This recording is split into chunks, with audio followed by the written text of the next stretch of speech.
Sa kaugnay pa ring balita, humirit naman ang ilang retiradong general na dapat bumuo ng isang fact-finding body na siyang mag-iimbestiga sa lahat ng maanomalyang flood control projects sa bansa. Ang kanilang paliwanag, ibabalita ni Edniel Parosa.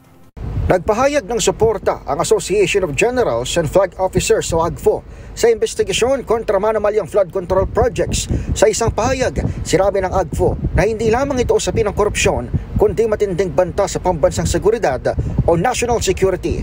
Pero rekomendasyon ng mga retiradong military officer kay Pangulong Bongbong Marcos bumuo ng fact-finding body na tutulong para mag-imbestiga.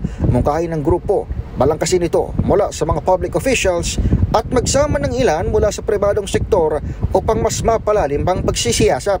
Narindigan ng AGFO na kaisa ito ng Commander-in-Chief sa paghanap ng pananagutan. Pinuri rin ng grupo ang direktiba ng Presidente na silipin ang mga naranasang pagbaha sa kabila ng sandamakmak na pondo para dito. Para sa MBC TV Network News, ito si Edniel Parosa na Razor H. Una sa Pilipinas, una sa Pilipino.